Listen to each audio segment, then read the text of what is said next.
On dit souvent que le véritable bonheur, on le regrette très fort, c'est quand on le perd.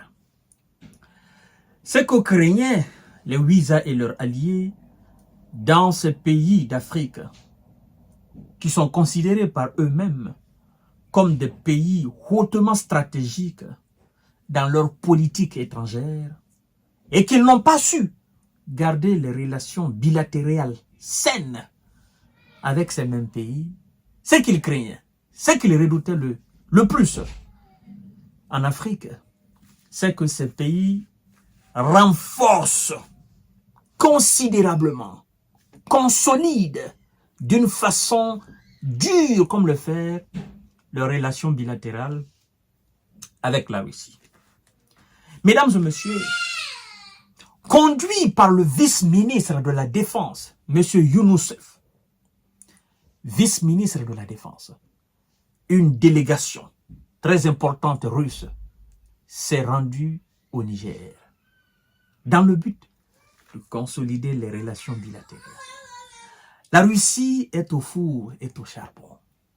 Oui, dans tous les pays d'Afrique qui veulent coopérer avec elle pour de l'amitié, du développement, de la défense, de la sécurité, de l'industrie, de l'énergie, des infrastructures sanitaires routières. Dorénavant, les Africains qui mettaient en doute la capacité de la Russie à diversifier, n'est-ce pas, ses relations dans tous les domaines du développement d'un pays, aujourd'hui, sont beaucoup plus optimistes que ceux qui étaient optimistes hier.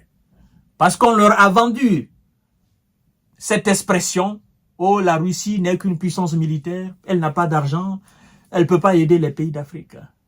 Oui, ce temps-là est passé, ce temps-là est révolu.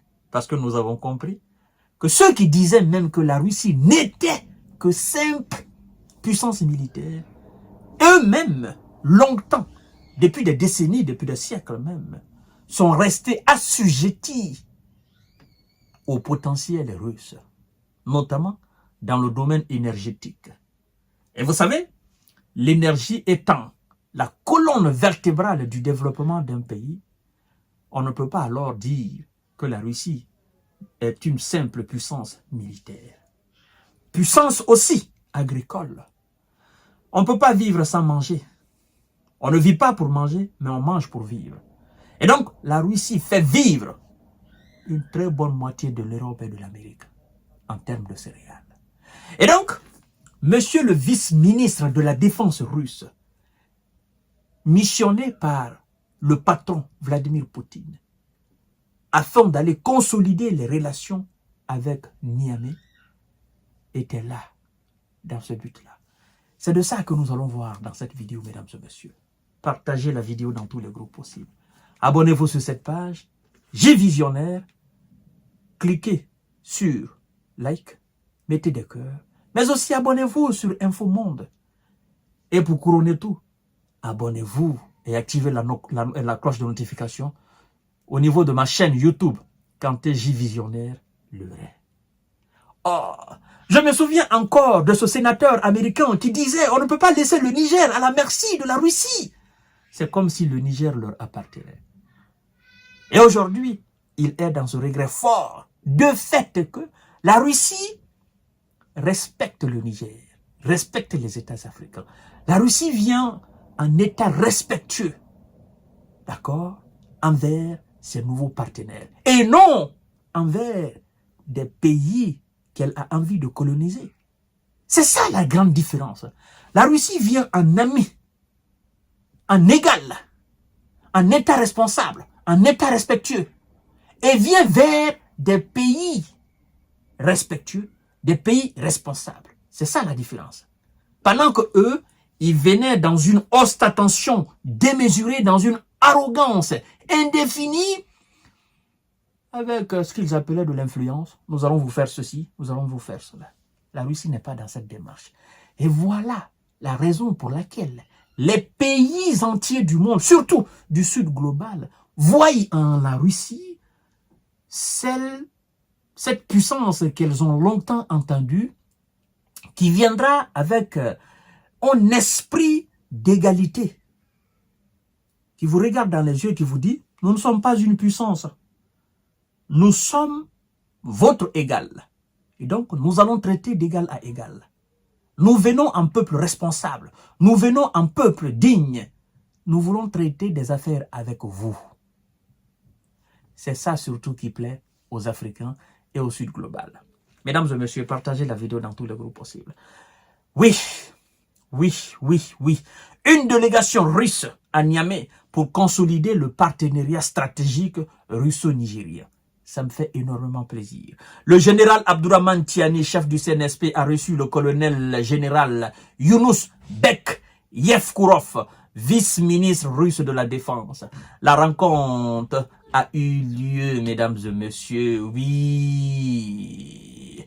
La rencontre ouvre de nouvelles perspectives pour l'approfondissement des relations entre Niamey et Moscou, selon le CNSP. C'est pas seulement sur le plan de la défense, sur le plan aussi du commerce, sur le plan du développement, mesdames et messieurs, sur tous les plans du développement. Vous comprenez? Et ce que dit le patron du Niger, le patron du CNSP, aux autorités russes, aux milliardaires russes, aux investisseurs russes, c'est ce qui m'a le plus plu dans cette rencontre, mesdames et messieurs. Partagez la vidéo dans tous les groupes possibles. Incroyable! La rencontre a eu lieu le 2 juin à Niamey, d'après un communiqué du CNSP. Plusieurs ministres nigériens ont assisté à la rencontre. Écoutez très bien. Cette participation de haut rang souligne l'importance accordée par les autorités nigériennes à cette visite et à la coopération avec la Russie, de la Fédération de Russie, selon le communiqué. Alors, les perspectives de renseignement de la coopération bilatérale dans divers domaines, notamment en matière de sécurité, de défense et de développement économique, ont été abordées. Développement économique ont été abordés. En dehors de l'aspect sécuritaire. Ça me fait énormément plaisir. Je sais que la Russie a la capacité, elle a les moyens, mesdames et messieurs.